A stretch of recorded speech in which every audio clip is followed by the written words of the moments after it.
चलो हो गया क्या टाइम?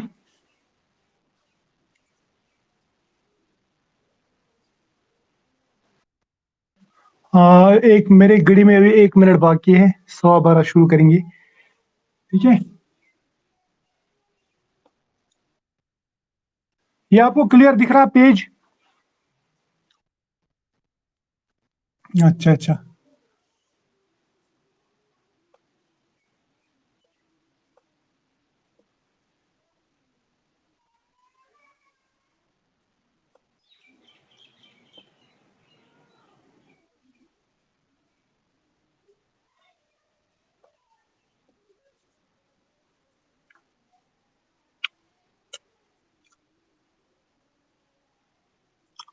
हेलो डियर स्टूडेंट्स, आज का जो हमारा लेक्चर है वो है on the basis of application.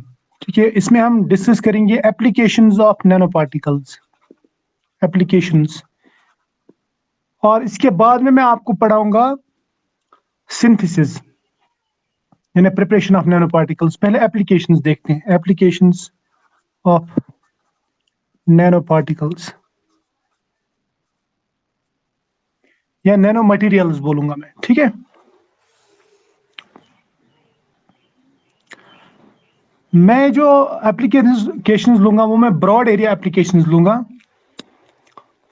तो उसके बाद में मैं आपको प्रिपरेशन भी पढ़ाऊंगा।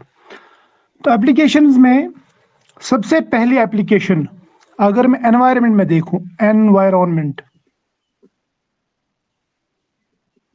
एनवायरनमेंट में नैनो टेक्नोलॉजी या नैनो मटेरियल्स का क्या एप्लीकेशन है? आपने नाम सुना होगा nano zero valent iron, nano zero valent iron, इसको हम NZVI भी कहते हैं। ठीक है, इसका मतलब आयरन जो है, आयरन जीरो ऑक्सीडेशन स्टेट में, राइट, आयरन नैनो पार्टिकल्स जिनको बोलते हैं हम, इनको हम यूज करते हैं for remediation of ground and surface waters expose to chlorinated hydrocarbon. यानी अगर हमारे पास में पानी में, वाटर में क्लोरिनेटेड हाइड्रोकार्बन हो, ठीक है, जैसे क्लोरोबेंजीन वगैरह है या chloromethane, dichloromethane, these are called chlorinated hydrocarbons. तो इनसे छुटकारा पाने के लिए, क्योंकि ये टॉक्सिक रहती है, इनसे इनको वाटर से बाहर निकालने के लिए हम नॉन जीरो वैलेंट आयरन का इस्तेमाल करते हैं। इससे हम इनको एब्जॉर्ब भी करा सकते हैं और डिग्रेड भी करा सकते हैं। ठीक है, इसी तरह से हमारे पास में नैनो टाइटेनिया है, TiO2, टाइटेनियम डाइऑक्साइड, या नैनो जिंक ऑक्साइड या नैनो सीरियम ऑक्साइड। इनका बहुत ही ज्यादा रोल है। देखो सीरियम ऑक्साइड जो ना, ये हम गाड़ियों में भी इस्तेमाल करते हैं, जो गाड़ियों के एग्जॉस्ट रहते हैं, एग्जॉस्ट जहां से धुआं धुआं निकलता है, उस धुएं में कार्बन मोनोऑक्साइड या नाइट्रोजन ऑक्साइड गैसेस निकलती हैं, and these are toxic gases. तो इनको ऑक्सीडाइज कराने के लिए हम सीरिया का इस्तेमाल करते हैं, CO2 का इस्तेमाल करते हैं, जो इस कार्बन मोनोऑक्साइड या नाइट्रोजन मोनोऑक्साइड को या नाइट्रिक ऑक्साइड को डाइऑक्साइड्स में कन्वर्ट करता है। ठीक है, so carbon dioxide is less toxic than carbon monoxide. है तो ये पोल्यूटेंट, लेकिन हम जहरीली गैस से बच जाते हैं यहाँ पे, ये बात याद रखना। और दूसरा, जो ये पार्टिकल्स हैं इनको हम सनस्क्रीन्स में भी यूज करते हैं, या मैं कहूंगा हम इनको यूज करते हैं for the protection from ultraviolet rays. ठीक है, और अल्ट्रावायलेट रेज से हम फूड को बचा सकते हैं, फूड प्रिजर्वेशन कर सकते हैं, फूड प्रिजर्वेशन। या हमारे पास में जो कंक्रीट बिल्डिंग्स रहती है, कंक्रीट बिल्डिंग्स या कंक्रीट मटेरियल्स, उनको बचा सकते हैं। या मेटल सरफेसेस उनको हम अल्ट्रावायलेट रेज से बचा सकते हैं अगर हम इन चीजों का इस्तेमाल करें। तो ये जो मैं बता रहा हूं ना आपको, दीज आर एक्चुअली कमर्शलाइज्ड, यानी ये मार्केट में अवेलेबल हैं। ऐसा नहीं है कि हम बोल रहे हैं बस अभी बना दिया मटेरियल, उसका एप्लीकेशन नहीं है। ये इनका एप्लीकेशन बोल रहा हूं जो अभी मार्केट में चल रहा है, वो बता रहा हूं मैं आपको। इसी तरह से अगर मैं फूड टेक्नोलॉजी की बात करूं, फूड टेक्नोलॉजी में भी नैनो मटेरियल्स का बहुत ही इंपॉर्टेंट रोल है। फॉर एग्जांपल नैनो क्ले, इसको हम पैकिंग के लिए इस्तेमाल करते हैं, packaging of food materials. Nano clay को पैकेजिंग ऑफ फूड मटेरियल्स, इसके लिए यूज किया जाता है ये। ठीक है, यानी उस पैकेजिंग में लगाया जाता है। उससे क्या होता है, जो शेल्फ लाइफ रहती है, शेल्फ लाइफ मैं बताता हूं क्या होता है, शेल्फ लाइफ ऑफ फूड वो इंक्रीज होता है। शेल्फ लाइफ का मतलब ये रहता है कि वो जो फूड है ना, वो शेल्फ पे आप रख सकते हैं। शेल्फ पे रखने का मतलब ये है कि उसको आप बहुत देर तक रख सकते हैं विदाउट डिकम्पोजिशन या विदाउट डिके। यानी आप वो फूड को रख सकते हैं। जैसे आपने फ्रूट्स रखे, अगर आप उनको फ्रिज में रखेंगे तो मैं बोलूंगा कि उनका शेल्फ लाइफ ज्यादा है, लेकिन अगर आप उनको बाहर रखेंगे तो 1-2 दिन में फ्रूट्स खराब हो जाते हैं। उसी को कहते हैं शेल्फ लाइफ, यानी आप कब तक घर में रख सकते हैं या कब तक इन फ्रूट्स को पेड़ से तोड़ने के बाद रख सकते हैं, या फूड को प्रोसेसिंग के बाद में आप कितनी देर तक रख सकते हैं, उसको बोलते हैं हम शेल्फ लाइफ। ठीक, ये हो गया एक। उसके बाद में एनर्जी में क्या रोल है? एनर्जी में नैनो मटेरियल्स का क्या रोल है, नैनो टेक्नोलॉजी का क्या रोल है? देखो, प्लेडियम और वेनेडियम आपने सुना होगा। अगर हम प्लेडियम और vanadium doped carbon nano tubes लेंगे, ठीक है, तो हम उनको फ्यूल सेल्स में इस्तेमाल कर सकते हैं। उससे हम एफिशिएंट फ्यूल सेल्स बना सकते हैं। किससे? Palladium and vanadium doped CNT carbon nano tubes. कहां पे यूज होता है? फ्यूल सेल्स में जो हाइड्रोजन एडजॉर्प्शन और उसका बाकी रिएक्शंस वगैरह जो है, इन मेटल्स की डोपिंग की वजह से फास्ट हो जाता है, या नैनो मटेरियल्स की वजह से फास्ट हो जाता है, क्योंकि नैनो मटेरियल्स का सरफेस एरिया बहुत ज्यादा रहता है। ठीक है, इस तरह से हेल्थ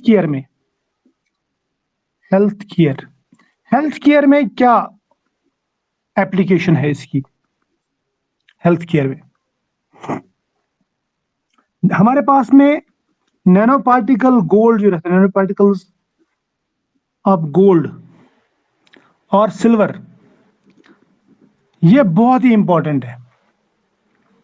या मैग्नेटिक ऑक्साइड्स या पॉलीमर्स। देखो, गोल्ड सिल्वर जो ना, इनको हम यूज करते हैं MRI वगैरह में, वहां पे यूज करते हैं। ठीक है,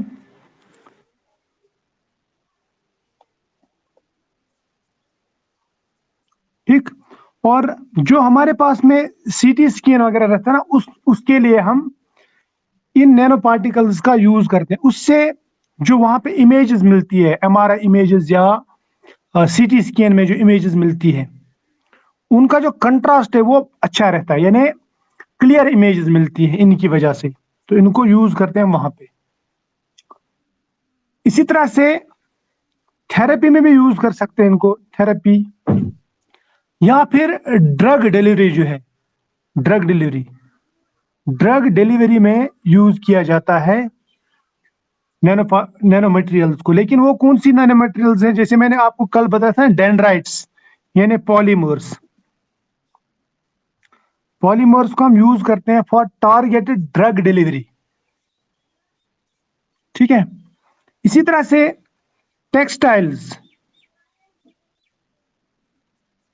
टेक्सटाइल्स में भी यूज होते हैं नैनो पार्टिकल्स। मैं कॉन्फ्रेंस में था, वो नैनो टेक्नोलॉजी की कॉन्फ्रेंस थी, तो वहां पे एक साउथ इंडियन साइंटिस्ट आया था वहां पे, वो यूएस में काम करता है, तो उसने कहा कि हम वहां पे डिफेंस में काम करते हैं, उन्हें डिफेंस रिसर्च लेबोरेटरी।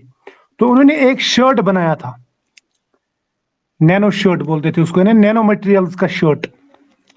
उस शर्ट पे अगर मेल जम जाता है, यानी अगर वो गंदा हो जाता है, तो उसको वॉश करने की जरूरत नहीं है, बल्कि वो शर्ट निकाल के आप झटक सकते हैं, और उसमें से जो मेल है, यानी उसमें से जो गंदगी है, वो खुद ब खुद यानी ऑटोमेटिकली क्लीन हो जाती है, ठीक है। वो बना रहे थे वो।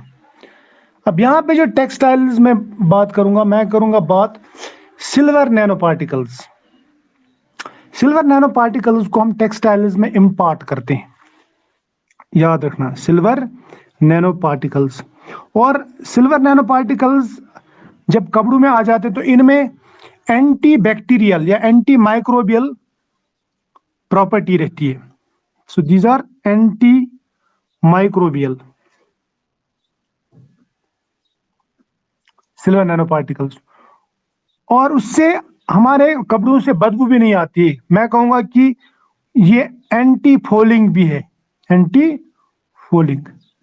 अगर माइक्रोबियल ग्रोथ नहीं होगा बॉडी में या कपड़ों में, तो बदबू भी नहीं आएगी, जो गर्मी गर्मी में आती है ना बगल वगैरह से, वो बदबू नहीं आएगी, ठीक है, ये याद रखना। इसी तरह से टाइटेनियम डाइऑक्साइड जो है, TiO2, जो मैं अभी बात कर रहा था, टाइटेनियम डाइऑक्साइड को अगर हम क्लोज में मिलाएंगे, तो हम वहां पे, नैनो टाइटेनियम डाइऑक्साइड की बात कर रहा हूं मैं, हमें सेल्फ क्लीनिंग और रिंकल फ्री क्लोथ्स मिल सकते हैं, रिंकल फ्री और सेल्फ क्लीनिंग क्लोथ्स मिल सकते हैं हमें, ठीक है, ये याद रखना। इसके बाद में मैं और एक एप्लीकेशन बताता हूं आपको। कॉस्मेटिक्स जो रहते हैं, कॉस्मेटिक्स, अगर आपको स्क्रीनशॉट लेना है तो ले लो। अच्छा अच्छा चलो चलो ठीक।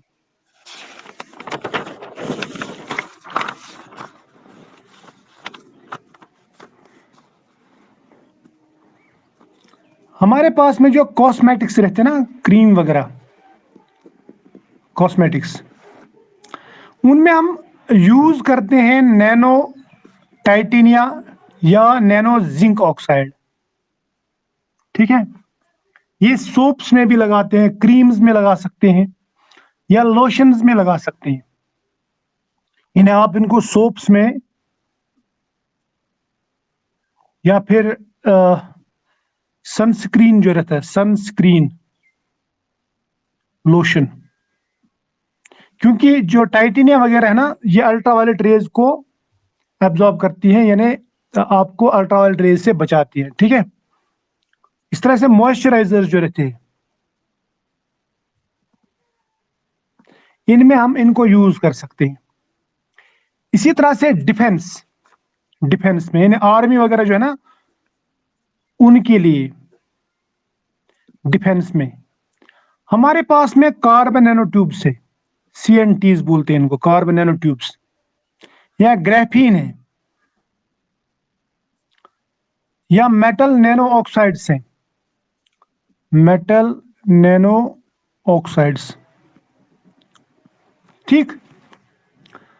ये जो है ना, ये चीजें इनसे हम बहुत ही हार्ड मटेरियल्स बना सकते हैं, जो बैलिस्टिक प्रोटेक्शन के लिए यूज कर सकते हैं, काइनेटिक एनर्जी पेनिट्रेशन, या आपने अभी नाम सुना होगा स्टेल्थ टेक्नोलॉजी, यानी एक टेक्नोलॉजी है जो ये जो एरोप्लेन वगैरह है ना रहते जेट, जो हमारे पास में जेट फाइटर्स रहते हैं, तो जेट फाइटर्स में वो यूज की जाती है वो टेक्नोलॉजी, उससे वो राडार में डिटेक्ट नहीं होते, तो वहां पे ये यूज किया जाता है, ये कार्बन नैनो ट्यूब्स या ग्रेफीन या नैनो मेटल ऑक्साइड्स।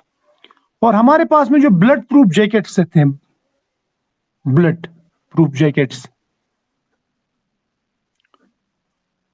उनमें हम कार्बन नैनो ट्यूब्स का इस्तेमाल कर सकते, क्योंकि ये जो कार्बन नैनो ट्यूब्स है ना, ये बहुत ही स्ट्रॉन्ग रहती। समझ में आया? अच्छा, अभी और एक चीज जो है वो मैं बताना चाहता हूं, नैनो कंपोजिट्स, इनको भी इसके लिए इस्तेमाल किया जाता है, नैनो कंपोजिट्स को भी। और एरोस्पेस में बताऊंगा मैं एरोस्पेस, जो technology, aerospace technology, aerospace automotive, वहां पे आप क्ले नैनो पार्टिकल्स का इस्तेमाल करते हैं, क्ले नैनो पार्टिकल्स। किसके लिए? इससे हम फायर रिटार्डेंट एयरक्राफ्ट्स बना सकते हैं, fire retardant aircraft, aircraft interior, यानी अंदर से जो है ना इंटीरियर जो इसका, वो हम फायर रिटार्डेंट या फायर रिपेलेंट बना सकते हैं। क्लियर? सपोर्ट्स में, सपोर्ट्स सपोर्ट्स में हम कार्बन नैनो ट्यूब्स या कार्बन नैनो फाइबर्स का इस्तेमाल करते हैं। किसके लिए बताऊंगा मैं।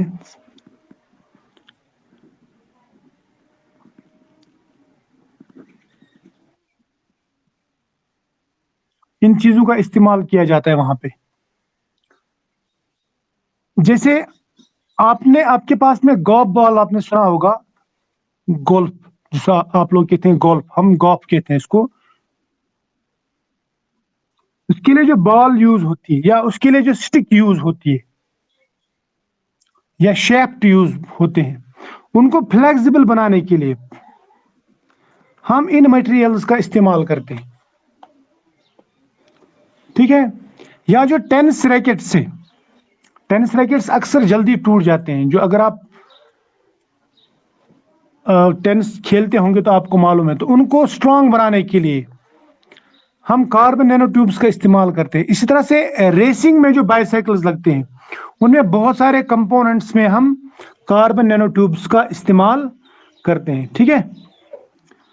अब और एक चीज, हमारे पास में नैनो डॉट्स, जिसे हम क्वांटम डॉट्स भी कहते हैं, या नैनो ट्यूब, नैनो वायर, ये सब चीजें हैं,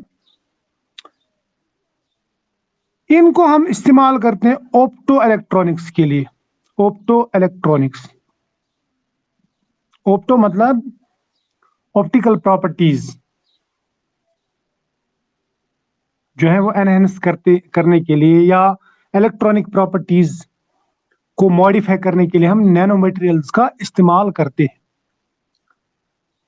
हमारे पास में और एक चीज है, उसको कहते हैं नैनोजाइम, नाम सुना होगा नैनोजाइम। ये एक्चुअली आर्टिफिशियल एंजाइम है। These are artificial enzymes.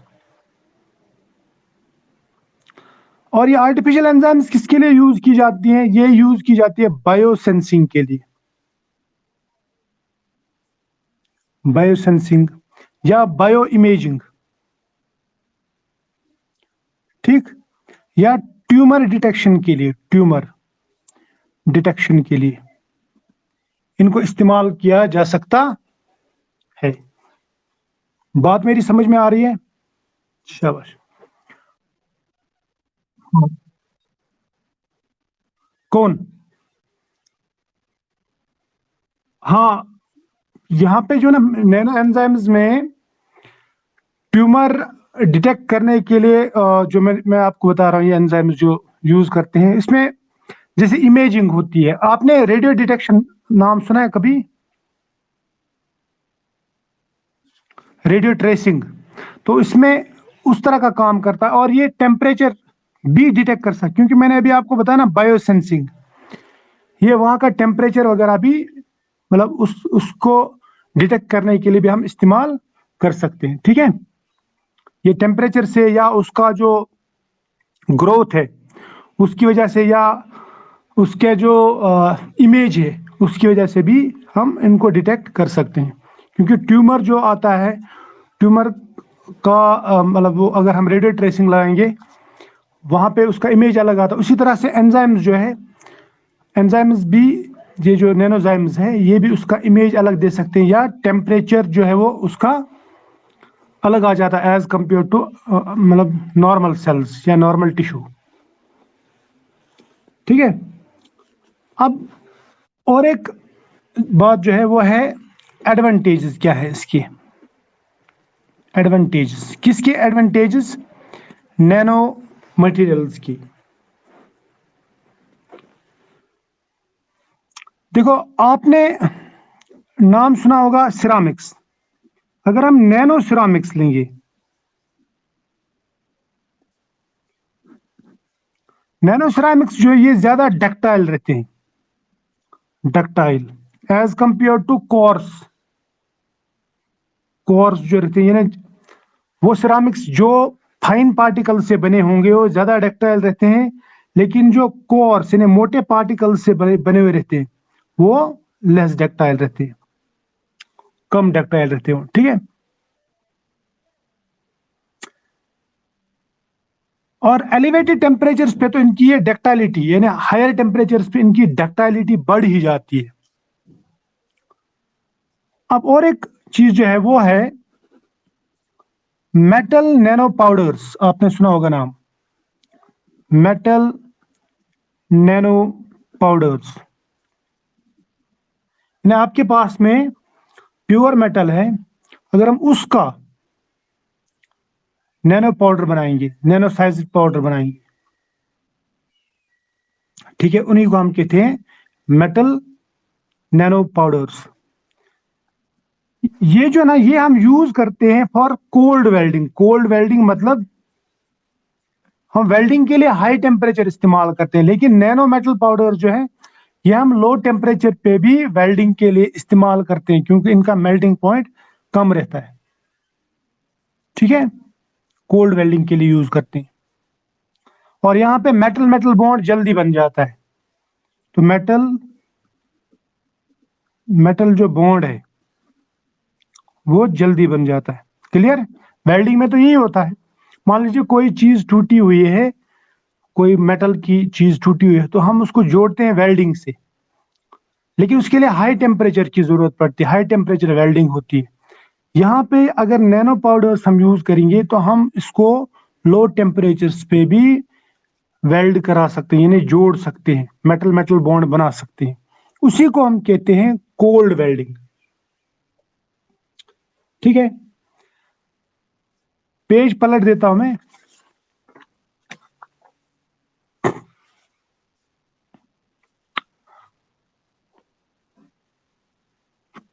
और एक जो एडवांटेज है नैनो पार्टिकल्स की, अगर हम सिंगल नैनो साइज मैग्नेट लेंगे, नैनो मैग्नेट जिसको आप कहते हैं सिंगल, तो हम सुपर मैग्नेटिक प्रॉपर्टीज ला सकते हैं मटेरियल में।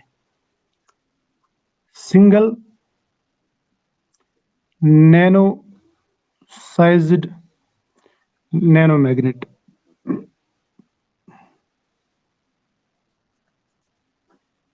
तो हम मटेरियल में क्या ला सकते हैं? Super magnetic properties.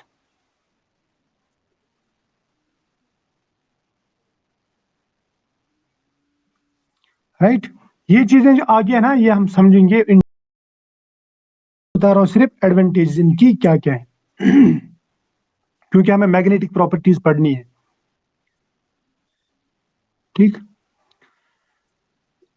उसके बाद में nano structured metal clusters of nanometallic composition act as precursors for heterogeneous catalysts. आपने कैटालिसिस पढ़ा होगा। कैटालिसिस, कैटालिस्ट हमारे पास में दो तरह के रहते हैं, एक रहता है होमोजीनियस और हेटेरोजीनियस। देखो नैनो नैनो पार्टिकल्स को या नैनो मटेरियल्स को बहुत जगहों पे यूज किया जाता है एज हेटेरोजीनियस कैटलिस्ट। जैसे मैंने अभी आपको बताया सीरिया CEO2, उसको भी यूज किया जाता है एज कैटलिस्ट क्योंकि वो कैटालिटिक कन्वर्टर की तरह ही काम करता है। वो कैटालाइज ही करता है carbon monoxide to carbon dioxide oxidation. इसी तरह से नैनो गोल्ड को हम मतलब स्पेसिफिक ऑक्सीडेशन के लिए, स्पेसिफिक फंक्शनल ग्रुप ऑक्सीडेशन के लिए इस्तेमाल करते हैं। मैंने खुद भी उस पर काम किया नैनो गोल्ड पे और खुद कुछ रिएक्शंस की है। So it acts as heterogeneous catalyst. इसी तरह से नैनो क्लेज जो है, नैनो क्लेज, उनको हम यूज कर सकते हैं एज हेटेरोजीनियस कैटलिस्ट। इसी तरह से मेटल्स और मेटल ऑक्साइड्स अगर हम नैनो फॉर्म में लेंगे ना, तो नैनो फॉर्म में पार्टिकल साइज छोटा होता है तो सरफेस एरिया बढ़ जाता है।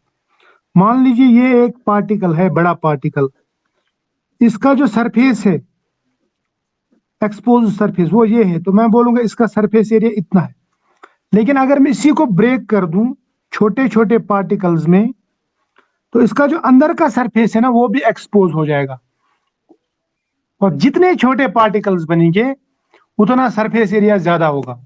मान लीजिए मेरा हाथ है, अगर मैं ये सपोज हमारे पास में बेसिन है, बेसिन कच्चा बेसिन, बेसिन गीला है, उसमें मैं हाथ डाल दूं, मेरे हाथ को जो बेसिन चिपकेगा वो चिपकेगा एक तो यहाँ से फ्रंट साइड से और बैक साइड से, ये दो साइड से चिपकेगा। लेकिन अगर मैं हाथ को ऐसे कर दूं फिर इसमें घुसा दूं बेसिन में, तो ये जो उंगली है ना इनके अंदर से भी बेसिन चिपक जाएगा और यहाँ से भी चिपक जाएगा।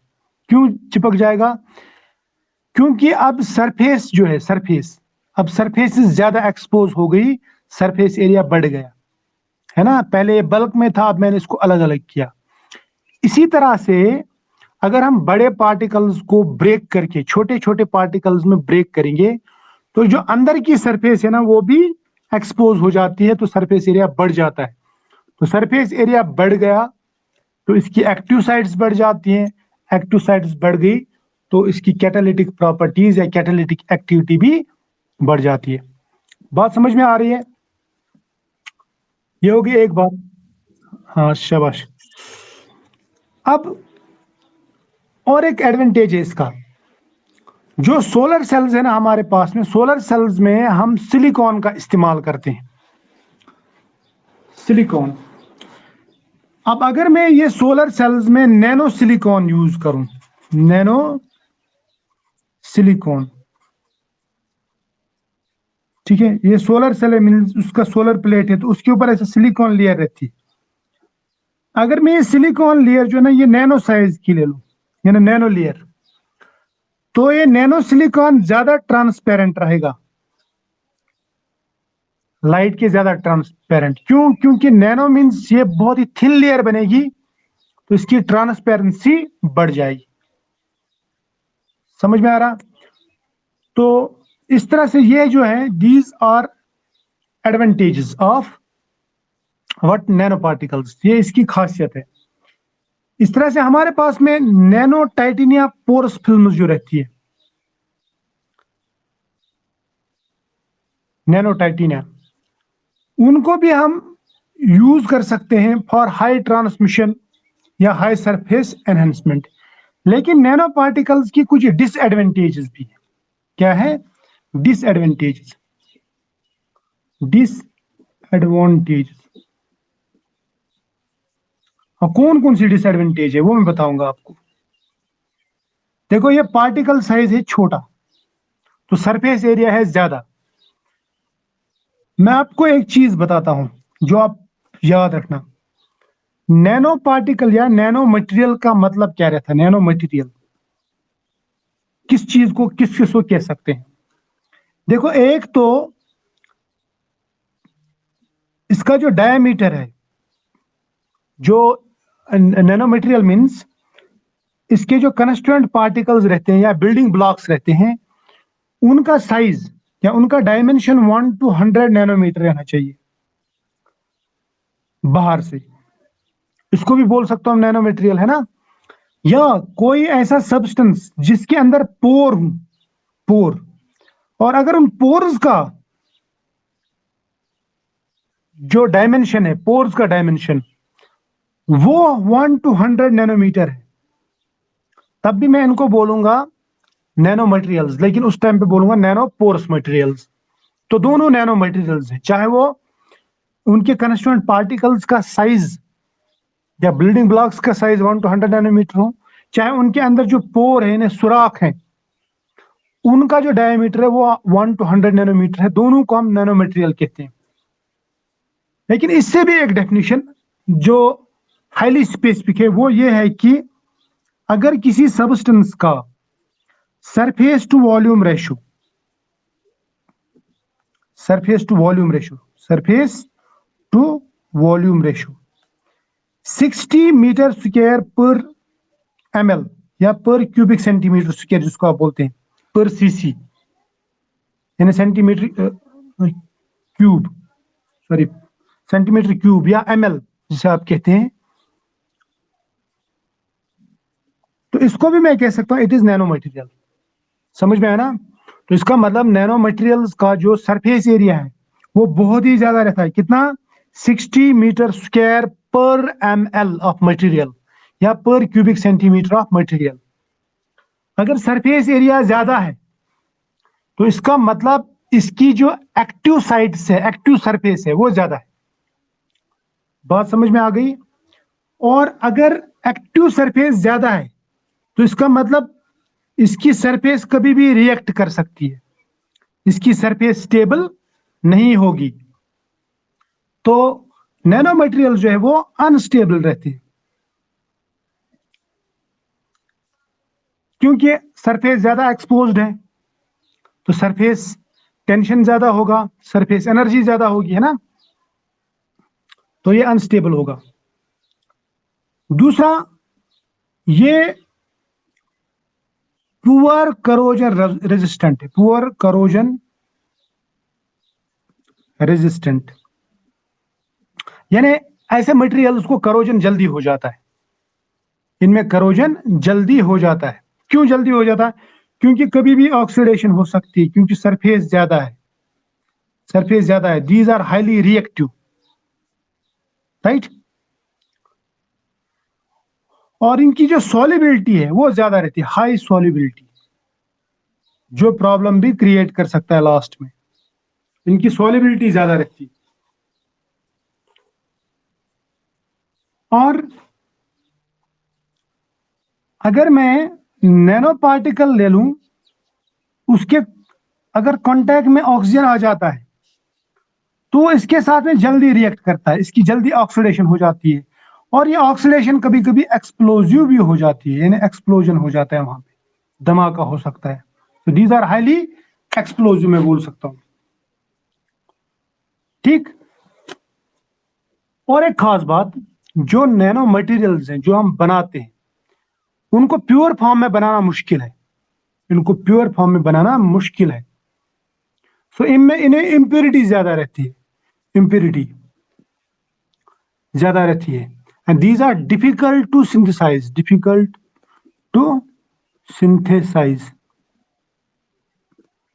ये भी एक प्रॉब्लम है। और नैनो पार्टिकल्स को डिस्पोज करना, यानी उनको फेंकना या उनको डिस्पोज ऑफ करना, वो भी एक चैलेंज है। क्योंकि अगर एनवायरनमेंट में नैनो पार्टिकल्स हम फेंकेंगे, ऐसे नैनो मटेरियल्स फेंकेंगे, इनमें ये तो एक्सप्लोजिव रहते हैं या ये छोटे रहते हैं, ये एज अल्ट्राफाइन पार्टिकल्स के तौर पे एटमॉस्फेयर में एयर पोल्यूशन कर सकते हैं, ठीक है, तो इनके लिए कोई सेफ डिस्पोजल नहीं है, हमारे पास में कोई सेफ डिस्पोजल मेथड नहीं है, नो सेफ डिस्पोजल, राइट। और इनको रिसाइकल करना है, यानी अगर आप मटेरियल, नैनो मटेरियल्स जो ना यूज कर रहे हैं, यूज करने के बाद में इनकी जो नैनो प्रॉपर्टी है, नैनो प्रॉपर्टी वो खत्म हो जाती है, यानी आप इनको रिसाइकल नहीं कर सकते। These are difficult to recycle, या मैं कहूंगा हार्ड टू रिसाइकल, ठीक है। तो ये इनमें एक डिसएडवांटेज है। तो ये था properties of nano materials, sorry, जो uses of nano materials, advantages of nano materials and disadvantages of nano materials. अब जो हमारे पास में टॉपिक है वो है सिंथेसिस ऑफ नैनो मटेरियल्स, यानी हम नैनो मटेरियल्स को कैसे सिंथेसाइज कर सकते हैं, कौन कौन से मेथड से सिंथेसाइज कर सकते हैं, ठीक है। ये हमारा नेक्स्ट टॉपिक रहेगा। तो अभी मैं पेज पलटा देता हूं, इसमें कोई क्वेश्चन हो तो आप पूछ सकते हैं अभी, किसी और को। सभी प्रेजेंट है ना, अभी 8 ही लोग हैं, एक ऑन जान कर रहा है, पता नहीं इसके नेट में प्रॉब्लम है कि ये जानबूझ के कर रहा है। चलो मैं देखता हूं कौन कौन है यहाँ पे। मैत्री है क्या? मैत्री, आर यू प्रेजेंट? भावना राठौड़,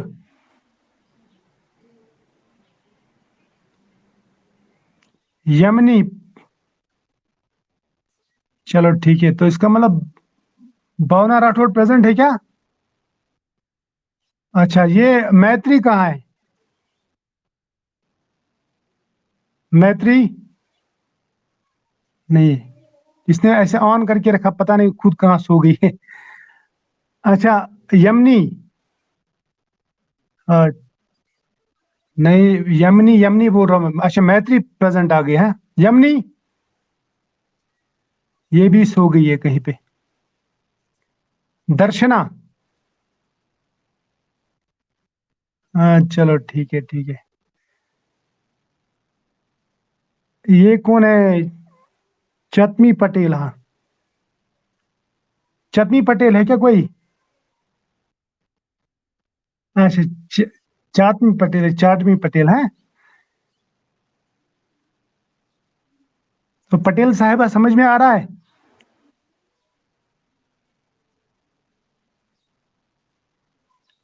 काड़ी वाला, काड़ी वाला कौन है?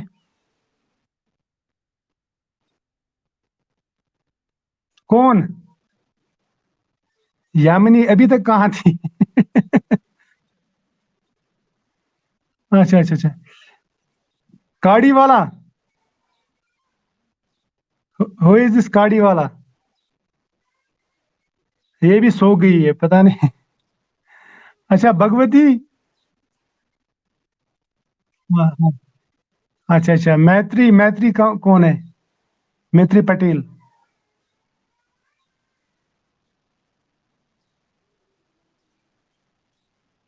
पटेल मीट, पटेल मीत, मीत नाम है कि मीत? समझ में आ रहा है?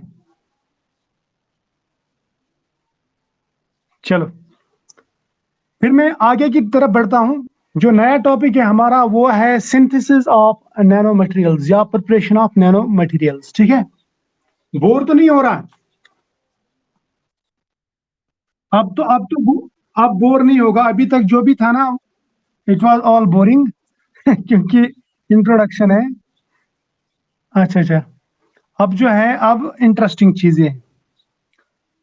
अब लेते हैं हम सिंथेसिस या preparation of nano material, synthesis of nano materials,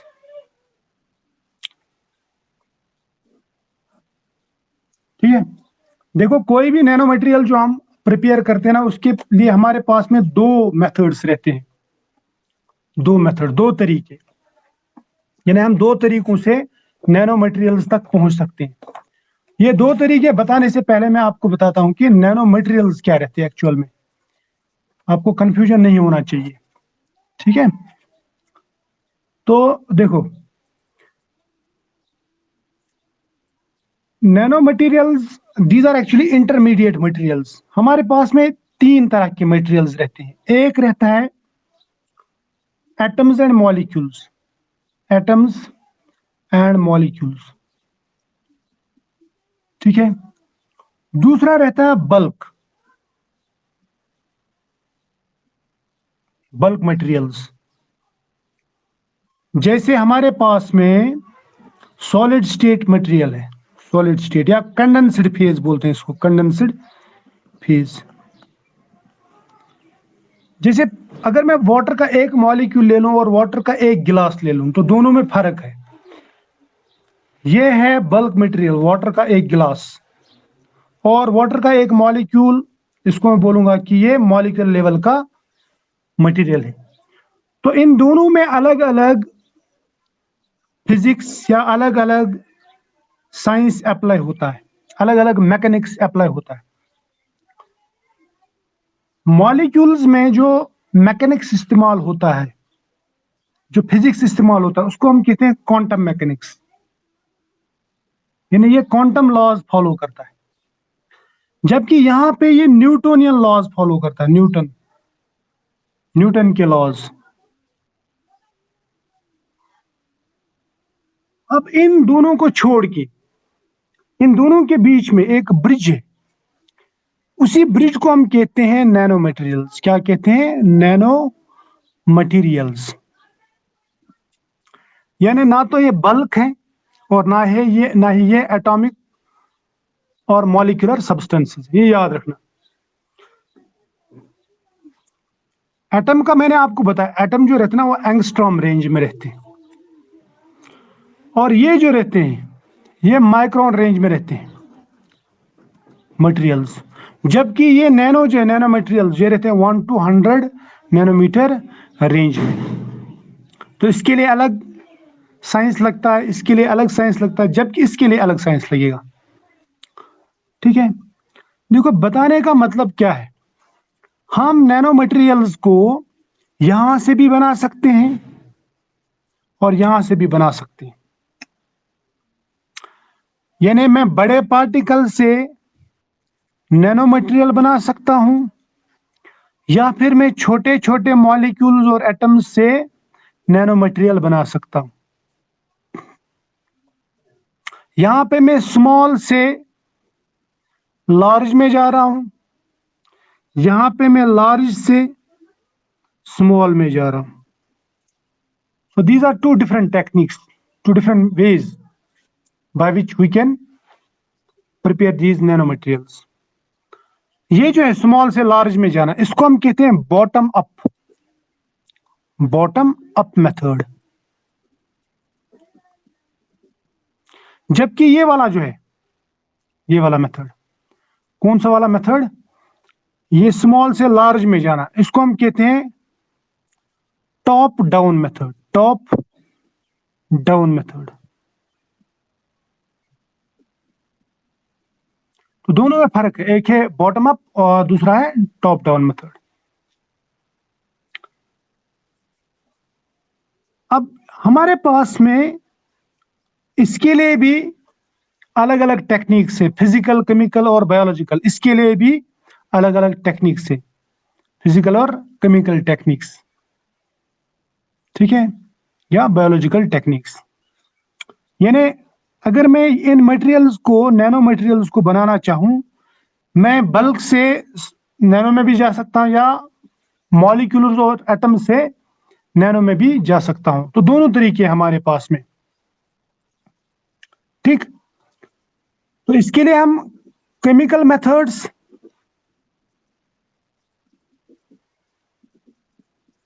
या फिजिकल मेथड्स या बायोलॉजिकल मेथड्स यूज कर सकते हैं।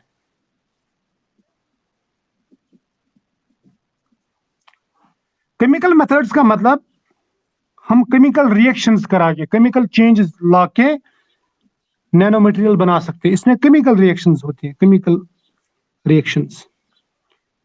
इन्हें रिएक्शंस करेंगे हम एक मटेरियल पे, या कुछ जो हमारे पास में सबस्ट्रेट्स रहेंगे या प्रिकर्सर्स रहेंगे, स्टार्टिंग मटेरियल रहेंगे, उनको हम केमिकली रिएक्ट करा के नैनो मटेरियल बना सकते हैं इन्हें केमिकल मेथड्स से। दूसरा है फिजिकल मेथड्स। फिजिकल मेथड मतलब आप कंडेंसेशन करा सकते हैं, या वेपोराइजेशन करा सकते हैं, या क्रिस्टलाइजेशन करा सकते हैं। ठीक है, आप वहां पे केमिकल रिएक्शन तो नहीं करा रहे हैं, लेकिन फिजिकल चेंजेस ला रहे हैं, फिजिकल मेथड्स आप यूज कर रहे हैं, आप फिजिकल टेक्निक्स इस्तेमाल कर रहे हैं। बायोलॉजिकल मेथड्स क्या है? बायोलॉजिकल मेथड्स का मतलब यह है कि आप बायोलॉजिकल सिस्टम्स को इस्तेमाल कर सकते हैं for the synthesis of nano materials. For example, आप बैक्टीरिया का इस्तेमाल कर सकते हैं, बैक्टीरिया को यूज कर सकते हैं for the preparation of nano materials. या आप फंगस का इस्तेमाल कर सकते हैं, फंजाई बोलूंगा मैं, फंजाई का इस्तेमाल कर सकते हैं। या आप प्लांट एक्सट्रैक्ट उसका इस्तेमाल कर सकते हैं, आप डीएनए को इस्तेमाल कर सकते हैं for the preparation of some functionalized nano materials, या for the preparation of some special nano materials. इन सब चीजों को आप इस्तेमाल कर सकते हैं और आप नैनो मटेरियल्स बना सकते हैं। ठीक है, यहां तक तो क्लियर है ना? शाबाश। अब ये जो नैनो मटेरियल्स हैं, ये मैं इन इन मेथड से बना सकता है, केमिकल, फिजिकल और बायोलॉजिकल मेथड्स। अब इन मेथड्स में केमिकल कौन कौन सा है, बायोलॉजिकल कौन कौन सा है, और हमारे पास में जो फिजिकल मेथड्स है वो किस तरह के हैं, मतलब कौन कौन से मेथड्स है तो बहुत सारे मेथड्स। आपने कभी केमिकल वेपर डिपोजिशन सुना होगा, सोल जेल मेथड सुना होगा। ठीक है, इस तरह से माइसलर मेथड्स या रिवर्स माइसली, ठीक, सेल्फ असेंबली, ये सब चीजें आपने सुना होगा। सुना है कभी? हेलो,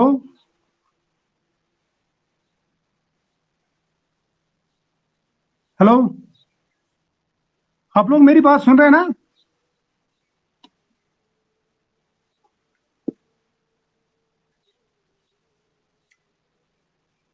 दर्शन पटेल,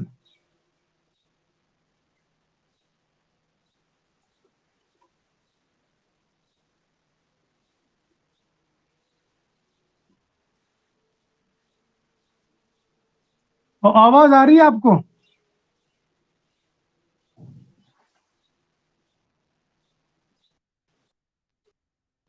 तो फिर बता क्यों नहीं रहे आप लोग?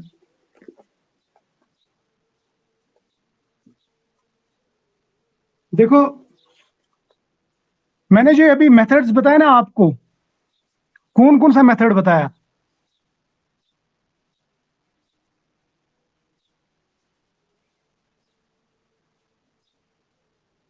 हेलो,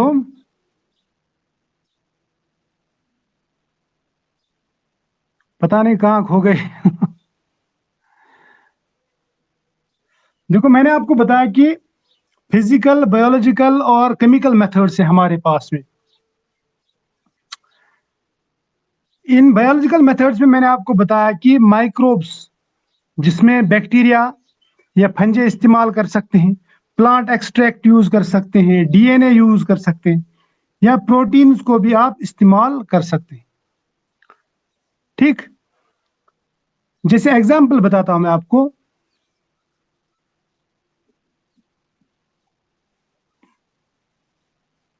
मैं इन मेथड्स को डिफरेंट फेजेस में या डिफरेंट टेक्निक्स के जरिए से इस्तेमाल कर सकता हूं। जैसे मेरे पास में सॉलिड फेज टेक्निक है, एक solid phase technique.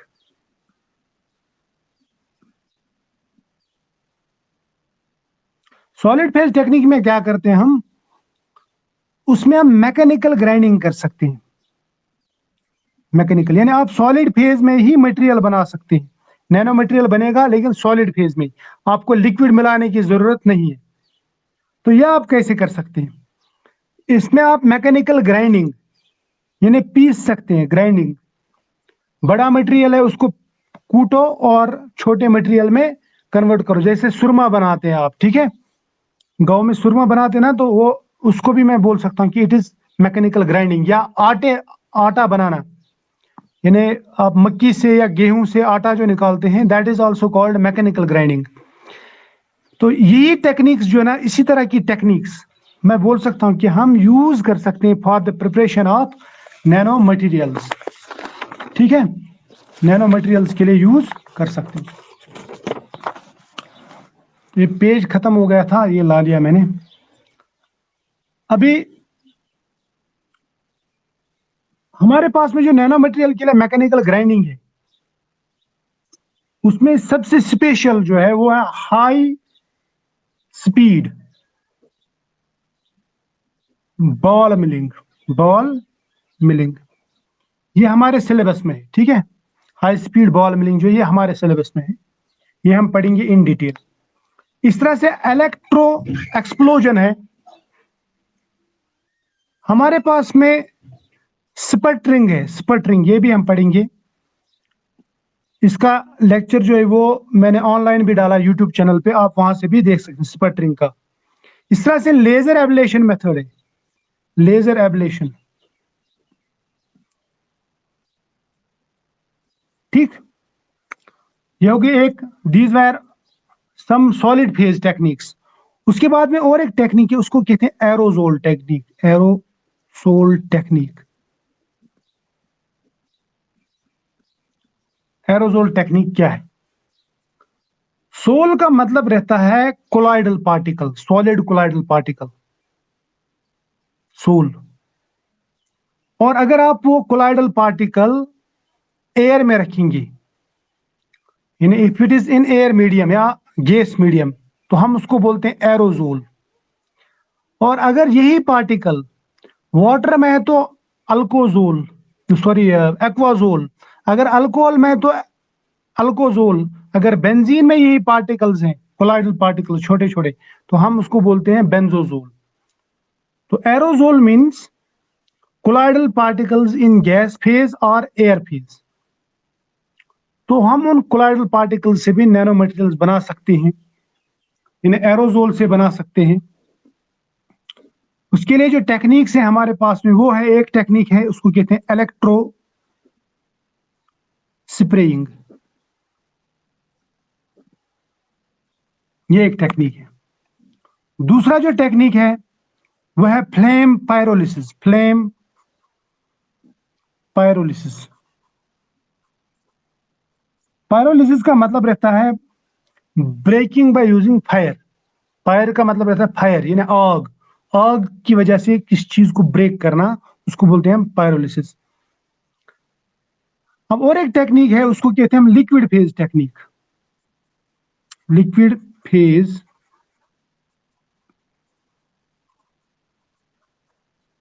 Technique. Liquid phase technique में हम क्या करते हैं, लिक्विड फेज टेक्निक को हम और एक नाम बोलते हैं wait chemical method. Wait chemical यानी आपको यहाँ पे केमिकल रिएक्शंस करानी है, और ये भी सोल्यूशन फेज में, यानी वेट वेट फेज में। यहाँ पे ड्राई फेज नहीं चलेगा, सूखा रूखा नहीं चलेगा। इसमें हमारे पास में जो टेक्निक्स है वो है एक केमिकल रिडक्शन, ये एक मेथड है। जैसे प्रेसिपिटेशन है, ये और एक टेक्निक है और एक मेथड है। इसी तरह हमारे पास में sol gel technique, sol gel, ये हमें सिलेबस में ये पढ़ना है हमें। इस तरह से सॉल्वो थर्मल, थर्मल मेथड है हमारे पास में। इस तरह से सोनो केमिकल मेथड है, sono chemical method. So all these methods are used for the synthesis of nano particles. इसके साथ साथ में और एक टेक्निक है जो बहुत ही स्पेशल है, उसको हम कहते हैं सेल्फ असेंबली। क्या कहते हैं, self assembly.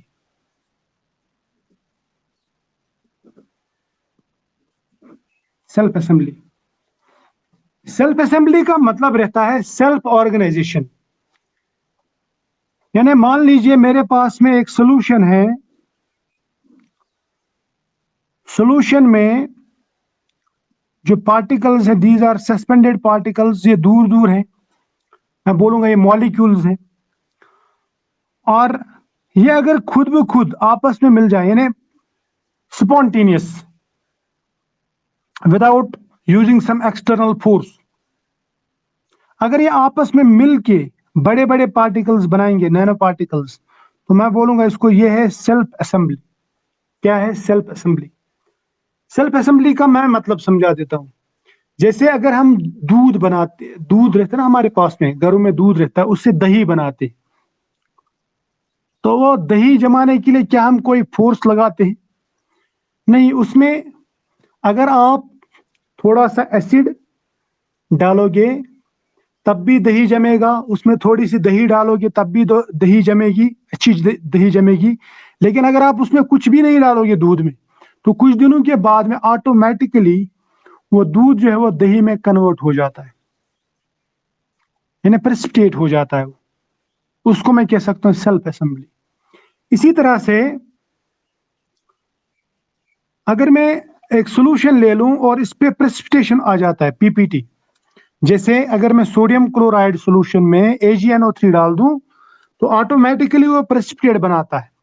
That is also called self assembly. Self assembly यानी खुद ब खुद बन जाना। सेल्फ असेंबली दरअसल नेचर में ही होता है। जैसे हमारा DNA, वो खुद ब खुद हाइड्रोजन बॉन्डिंग करके सेल्फ असेंबल हो जाता है। इसी तरह से हमारे बॉडी में जो प्रोटीन्स रहते हैं, वो खुद ब खुद प्राइमरी स्ट्रक्चर के बाद में, प्राइमरी स्ट्रक्चर के बाद की बात कर रहा हूं, वो खुद ब खुद हाइड्रोजन बॉन्डिंग करके सेकेंडरी स्ट्रक्चर, टर्शरी स्ट्रक्चर बनाते हैं और फोल्डिंग करते हैं। That is also called self assembly. इस तरह से नेचर जो है, नेचर खुद सेल्फ असेंबली को ही प्रेफर करता है, और नेचर में सेल्फ असेंबलीज ही होती है, यानी जो भी चीजें बन जाती है वो सेल्फ असेंबली से बनती है। सेल्फ असेंबली मतलब खुद ब खुद जमा हो जाना और जुड़ जाना, अरेंज होना, ऑर्गेनाइज होना, राइट। जैसे कहीं पे पहाड़ बन जाता है, तो कहीं पे दरिया बन जाता है, कहीं पे खेत बन जाता है। तो ये जो चीजें ये ऑटोमेटिकली बन जाती है। दरिया एक जगह से दूसरी जगह जाता है और समंदर बन जाता है। So these all are self assembled processes, यानी ये खुद ब खुद हो जाती है। इसी को हम कहते हैं सेल्फ असेंबली। तो इसी तरह से नैनो टेक्नोलॉजी में भी हम नैनो मटेरियल्स को बना सकते हैं बाय यूजिंग दिस टेक्निक, जिस टेक्निक का नाम है सेल्फ असेंबली।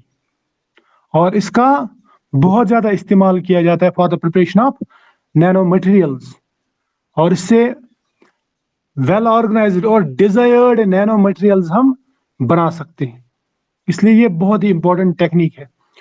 और नेक्स्ट लेक्चर में हम सबसे पहले सेल्फ असेंबली ही पढ़ेंगे, ये क्योंकि ये लेंथी भी है थोड़ा, तो ये सबसे पहले पढ़ेंगे।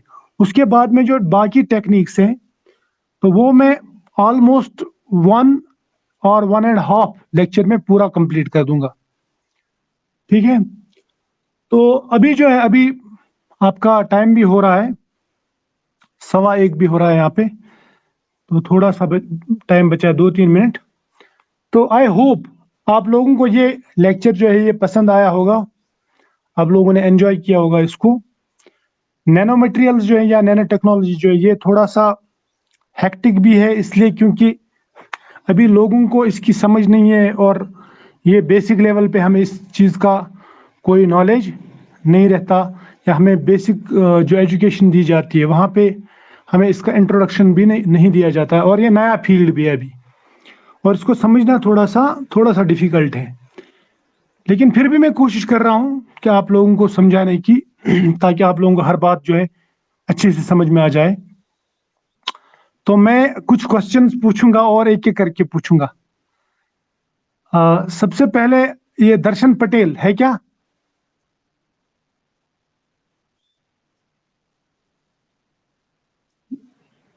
दर्शना पटेल।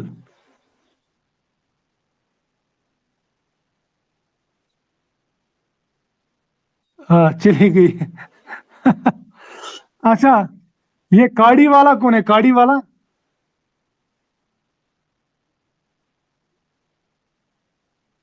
हेलो, काड़ी वाला।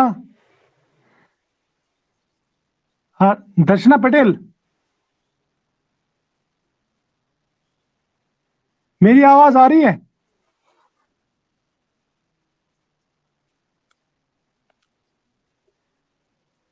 आप शायद डरते हैं आप लोग क्वेश्चन से, कोई बात नहीं। आप में से मुझे कौन बता सकता है कि नैनो मटेरियल किसको कहते हैं?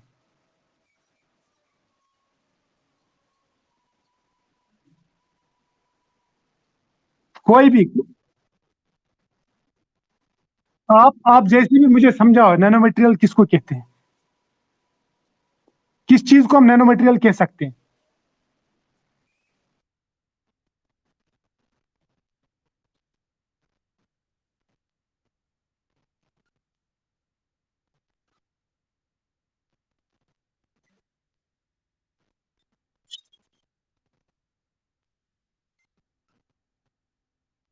हाँ, वो भी मतलब आम आम माइक्रोस्कोप नहीं। आम माइक्रोस्कोप नहीं, उसके लिए जो माइक्रोस्कोप लगते हैं वो रहता है टनलिंग इलेक्ट्रॉन माइक्रोस्कोप और scanning electron microscope. Very good.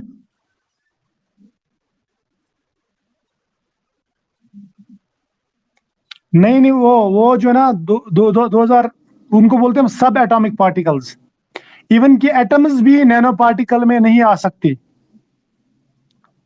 समझ में आया ना?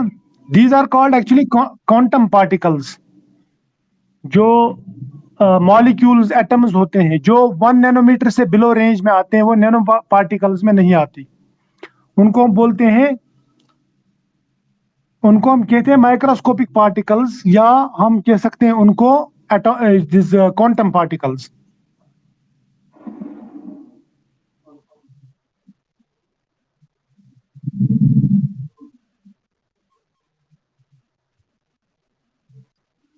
हाँ हाँ हाँ।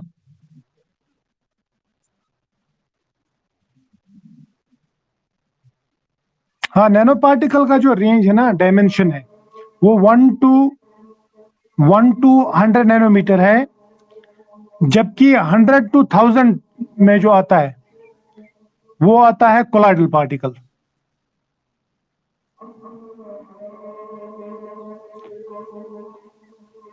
तो समझ में आया अभी जो मैंने पढ़ाया? अच्छा अच्छा। तो अच्छा, आप लोग मुझे बताओ, कोई भी जो इसको अंजना को छोड़ के कोई एक आध स्टूडेंट बताएगा कि नैनो पार्टिकल्स का शेप और साइज कैसा, शेप कैसा रहता है? नैनो मटेरियल्स जो है ना, नैनो पार्टिकल्स, वो किस शेप के रह सकते हैं? हाँ, दर्शना, बोलो। आपका स्पीकर ऑफ है। हाँ, बोलो। ये बोलना चाहती। आवाज नहीं आ रही है आपकी, दर्शना, आपकी आवाज नहीं आ रही है। कोई दूसरा? आपकी आवाज बिल्कुल भी नहीं आती यहाँ पे।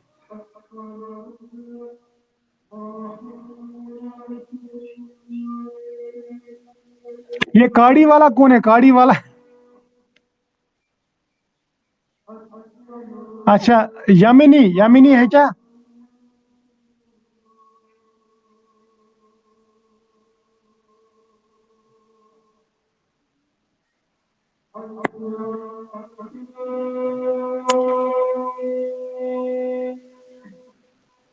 चलो कोई नहीं, अभी आप लोग शायद जवाब देने के लिए तैयार नहीं है, तो आज फिलहाल इतना ही। कल हम इसी टाइम मिलेंगे, 12:15। मैं शाम में टाइमिंग भी डाल देता हूँ, और उसके बाद में हम नया लेक्चर लेंगे, नया टॉपिक पढ़ेंगे।